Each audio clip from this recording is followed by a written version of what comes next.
Más de los diputados de Unión por la Patria, me voy a acercar a aquella pantalla para leerlo con detenimiento, a ver si puedo hacerlo, chicos. A ver, es una información súper delicada. Dice el comunicado, gracias Gus, querido, gracias. El primer comunicado de Unión por la Patria del kirchnerismo en Argentina, hay uno del Frente Renovador también, dice: el bloque de diputados y diputadas nacionales de Unión por la Patria considera imprescindible la publicación de las actas de las elecciones en Venezuela y aboga por la reconstrucción del diálogo político y la plena vigencia del Estado de Derecho. ¿Qué diálogo político? ¿Con un dictador? ¿Qué diálogo político con un dictador? ¿De qué hablan? Bueno, sigo. En este sentido, el presidente Maduro es el responsable de garantizar que el escrutinio sea transparente, con el correspondiente conteo de votos y exhibición de las actas ante veedores de las fuerzas políticas nacionales e internacionales, como paso indispensable para disipar cualquier cuestionamiento sobre el resultado de la elección. Bien. Ante la escalada de violencia, hacemos un llamado a favor de la paz, la concordia y una solución pacífica a este conflicto persistente. ¿Por qué no hablan de dictadura directamente? ¿Por qué hablan de conflicto? Discúlpeme, cada uno que opine lo que quiera. ¿Conflicto? ¿Qué conflicto? Hay una dictadura asesina. ¿Por qué no dicen las cosas como son? ¿Cuál es el problema? No tengo por qué meterme, por supuesto. Ustedes digan lo que quieran. Yo también puedo decir lo que quiero. Es necesario detener el enfrentamiento entre venezolanos que solo destruye y trae muerte. ¿Cómo enfrentamiento? No, acá no hay un enfrentamiento, hay terrorismo de Estado. El Estado haciendo uso y abuso de las fuerzas que le delegan las constituciones, en este caso la Constitución de Venezuela, y la lógica de la República. Con esa fuerza aplasta, destruye, mata, persigue, embosca, tortura a la población civil. ¿Qué enfrentamiento? Están matando a los venezolanos. ¿Qué enfrentamiento? O la dictadura en Argentina fue un enfrentamiento. No. El kirchnerismo, ¿qué dice? Fue terrorismo de Estado. Lo dice la Corte de la Haya también. Yo también lo digo, fue terrorismo de Estado. ¿Hay en Venezuela ese enfrentamiento? Vamos.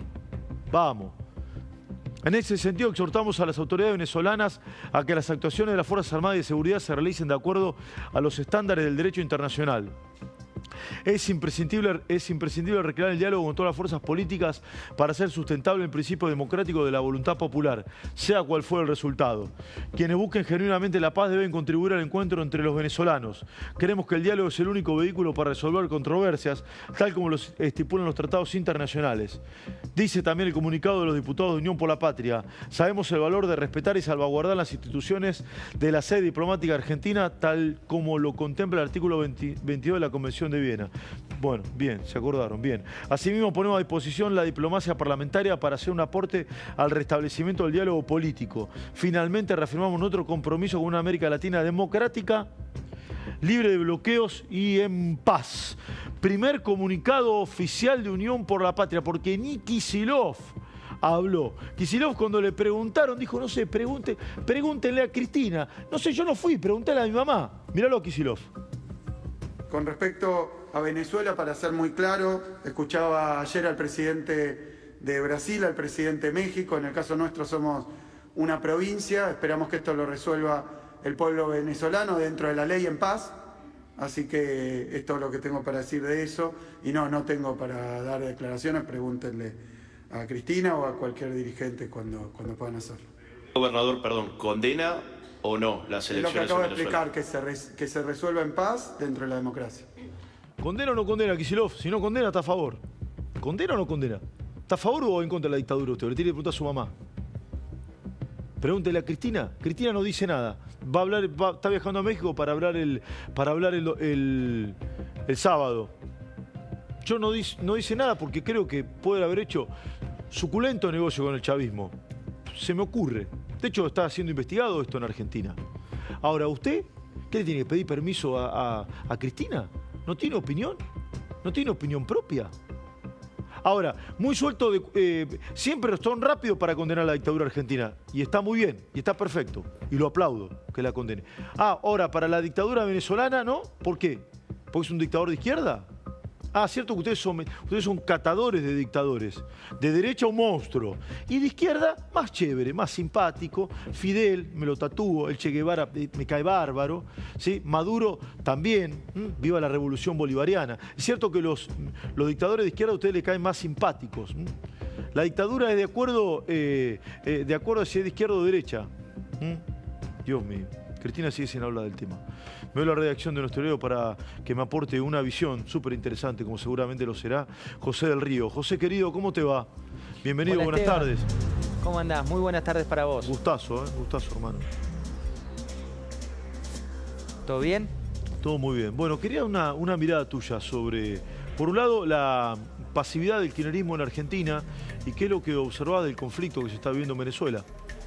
Bueno, tienen una contradicción enorme en el kirchnerismo porque durante mucho tiempo han defendido este régimen que claramente hoy, con las imágenes que vemos, con lo que ocurrió el fin de semana, con la cantidad de historias, y te miraba el otro día en tu programa que entrevistabas a una chica que a mí también me había conmovido el domingo. Fátima. Exacto, la cantidad de historias que hay respecto de Venezuela, ya es imposible hablar de eso de otra manera que no sea una dictadura, ¿no? Digo, una cuestión donde las actas se esconden, donde los veedores no se les permite entrar, donde todos los países a nivel internacional están pidiendo que esto ocurra y donde hay un silencio muy incómodo por parte del kirchnerismo para ver qué va a pasar después, ¿no? También nobleza obliga, el cristinismo, por llamarlo de alguna manera, no se expidió a favor, como lo hubiera hecho en otro contexto hace muy poco tiempo, cuando defendían el régimen, y en cuanto archivo uno recorre, los ves a Maduro, a Cristina, en su momento a Néstor Kirchner, que fue, entre comillas, el origen de todo lo que no fueron negocios transparentes por parte del kirchnerismo. Con lo cual sigo con muchísima preocupación lo que está pasando allá, y también creo que en definitiva lo que ocurrió a partir de ahora es que quedó en evidencia que no estamos ante un régimen democrático, sino todo lo contrario. Es como que quedó en evidencia. Vos sabés que te sumo esto, José querido, donde acercás el micrófono, y vos lo hiciste el domingo a la noche, yo te venía mirando, y esa entrevista que mantuviste con Fátima, donde acercás el micrófono a algún venezolano, lo primero que sucede son lágrimas. Hay 9 millones de venezolanos viviendo en otro país, lejos de su tierra, lejos de su patria. ¿Vos creés que esta vez cae Maduro, que hay una posibilidad, o que a medida que pase el tiempo se va a robustecer en su violencia interna y en el aislacionismo internacional? Vos sabés que ahí me subo mucho a lo que dicen los propios venezolanos. Como bien decís, 8 millones de venezolanos viviendo afuera del país, 69.000 nada más que pudieron votar, lo cual te habla de otra vergüenza, porque lo que estimaba el régimen es que si votaban esos 8 millones, no, porque no podía ser la totalidad, pero si votaban los que deberían estar habilitados para votar, la diferencia hubiera sido aún mayor para la oposición. Pero lamentablemente, cuando uno profundiza con los venezolanos que viven en la Argentina y los que también están trabajando acá y demás, eran pesimistas la noche anterior, cuando todas las encuestas daban 30 hasta 40 puntos por encima a la oposición del oficialismo, y lo que te decían es que ya la elección estaba jugada porque no iba a ser una elección transparente. Con el diario El Lunes lo que sí podemos decir es: cambió que hay un castigo internacional muchísimo más fuerte, pero no cambió que la violencia en las calles es muy superior, no cambió que hoy no podés cubrir libremente lo que está pasando en Venezuela porque te amedrentan las patrullas armadas que hay en motos durante todas estas jornadas. Nosotros tuvimos allí una enviada durante los últimos días que cada vez que salía a la calle la rodeaban, la amedrentaban, venían de seguridad, le pedían que se guarde, no podía salir con cámara. Digo, todo esto que hemos vivido te demuestra que es muy difícil que cambie, más allá del castigo internacional, que es el verdadero cambio, y más allá que se vienen castigos económicos, que esto sí es nuevo, muy superiores a los que supo tener Venezuela cuando era solo Estados Unidos el que la castigaba. Sí, ¿crees que esta situación también que ha dejado con mucha nitidez y claridad que acá hay una dictadura? Había gente que dudaba porque viste que todavía se discute el tema, no, se vota, es democracia. La democracia es un ejercicio periódico y cotidiano, ¿no? No solamente la legitimidad de origen. Siempre hay que aclararlo por las dudas, ¿no? En este caso se votó y no han reconocido el resultado o no lo muestran. ¿Crees que la oposición argentina ha quedado en una situación incómoda frente a esta situación, que no sabe en qué lugar pararse?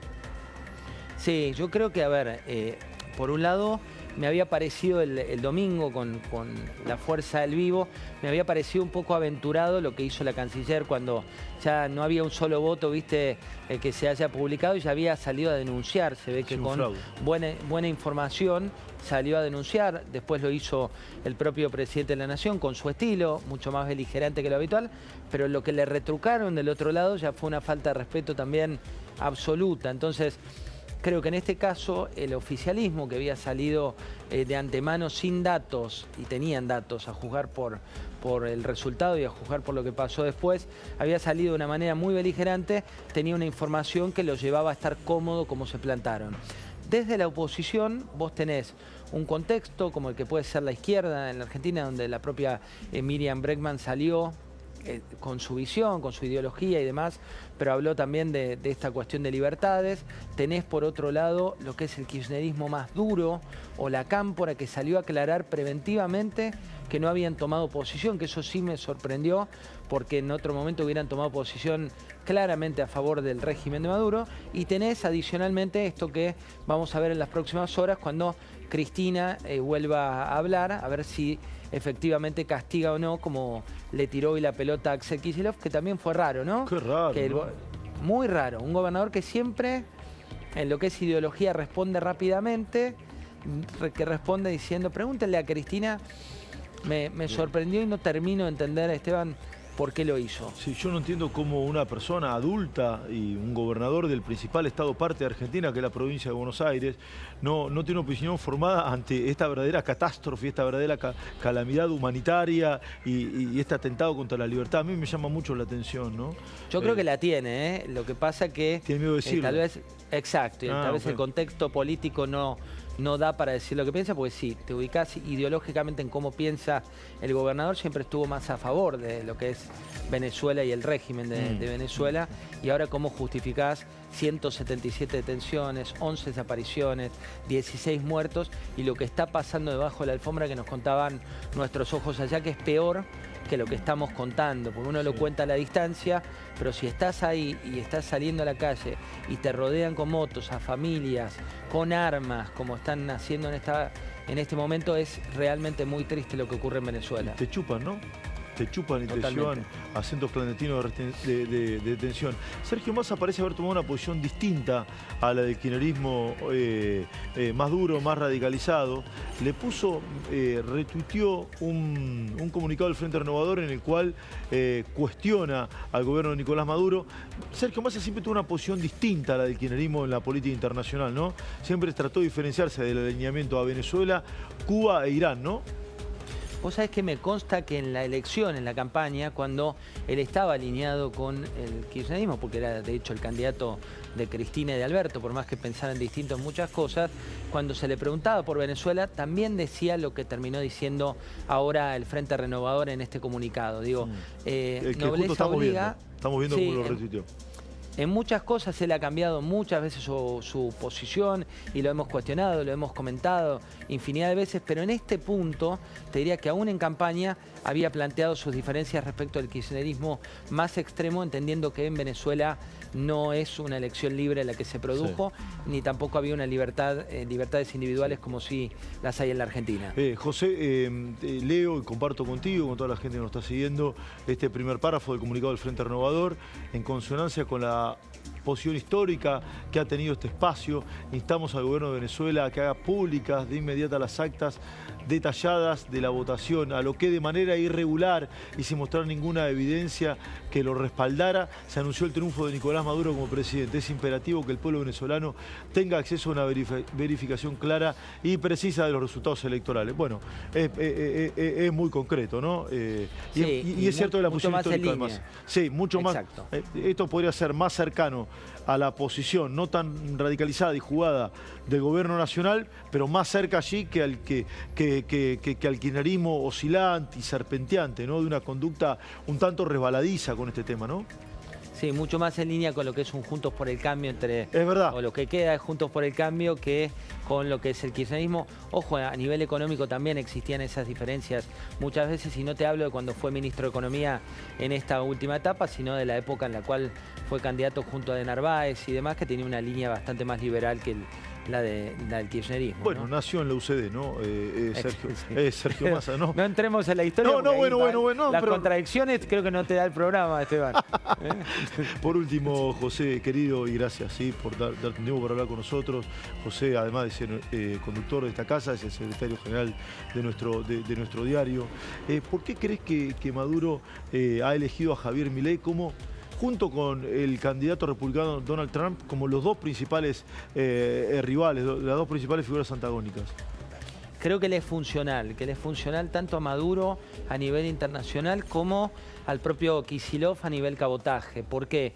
Porque los dos están planteando qué pasa si le va mal, ¿no? Y si le va mal, lo que ven ideológicamente es el péndulo de la historia argentina, de la historia política y económica. Entonces, por un lado, Maduro se elige plantear en las antípodas ideológicas de lo que es el presidente Milei en cuanto a las políticas a llevar adelante, en cuanto el presidente Milei habla de un Estado criminal, Maduro habla de un Estado que tiene que ser presente, el presidente Milei habla de viva la libertad, Maduro lo que está haciendo es cercenando esa libertad, digo, más allá de las diferencias que uno pueda tener con Milei respecto a las formas sí, los modos, ¿no? Exactamente, y los modos y demás, pero la realidad es que se están planteando como dos modelos muy antagónicos. En el mercado doméstico, en Argentina, yo creo que lo que está pasando también ahora es que está quedando cada vez más evidente que Kicillof se ve como el protagonista antagónico de una elección en el mediano plazo, que es la próxima elección presidencial, y está instalando en todo lo que está haciendo alianza internacional con China, la pelea que en realidad es de negocios, pero la plantea justo lo del RIGI de hoy, ¿no? Exacto, de YPF, del RIGI.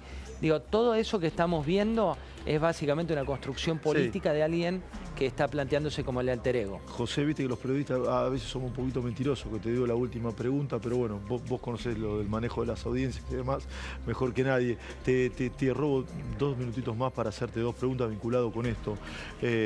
Si la elección de la provincia de Río Negro, Punta Colorado, por parte de YPF y el gigante malayo Petronas para hacer esta planta de GNL es por una cuestión técnica y una cuestión política vinculada con el RIGI, ¿sí? O ves alguna otra o ves alguna otra cuestión. Recordemos que Buenos Aires fue descartada y la inversión más importante de la democracia recuperada, entiendo, entre 30.000 y 50.000 millones de dólares va a ser en Río Negro y no en Buenos Aires. ¿Qué lees de todo esto? Bueno, por un lado es una derrota política muy fuerte para Kicillof. Digo, 30.000 millones de dólares menos para Bahía Blanca, menos para la principal petrolera argentina y uno de los principales jugadores de la región. Sin dudas es un golpe político. Pero lo más complejo de todo es que no fue la política la que se metió para que esto ocurra. Ahí la quiere llevar, a esa cancha lo quiere llevar tanto el gobernador de la provincia como algunos dirigentes de la oposición. Me consta, por parte de la actual gestión de YPF, que es una gestión mucho más técnica claro, y de negocios. Digo, quien hoy dirige YPF, que es Horacio Marín, es un hombre que viene del palo de los negocios, un ex directivo del grupo de Paolo Roca, de lo que es la compañía principal dentro del grupo de Paolo Roca, y me consta que lo que hicieron fue una evaluación de negocios. Entonces, ¿cuáles eran los beneficios que les ofrecía Río Negro y cuáles le ofrecía con mirada inversora la provincia de Buenos Aires? ¿Cuál era la previsibilidad? ¿Cuál era el tema de la profundidad de las aguas, que es otro de los puntos que se evaluó? Y en todo le dio mejor Río Negro. Si a esto le sumamos que no hay dudas, y uno va al archivo de Milei, Kicillof, Milei, que el principal enemigo ideológico que tiene el presidente de la Nación es Kicillof, el soviético, no hay dudas que cerró por todos lados. Claro, el soviético. Ahí lo tenés. Exacto. El soviético. Dice, el soviético, los títulos, cuando le preguntás al presidente por cuál fue el peor ministro de Economía de la historia, siempre lo dice desde hace años, que para él fue Axel Kicillof, y cuando lo conocías hace 10, 15 años, te decía que él era el demoledor de keynesianos, y el ejemplo del neo-keynesiano era ni más ni menos que Kicillof. Derrota política, eso dijiste de Kicillof, te lo anoto y te lo robo, José querido. Sí, okay. Y gracias de verdad por tu tiempo y tu profundidad analítica. Sí, es un gustazo enorme tenerte, de verdad. Lo mismo digo, Esteban, abrazo gigante. José del Río, secretario de redacción de nuestro diario y conductor, obviamente.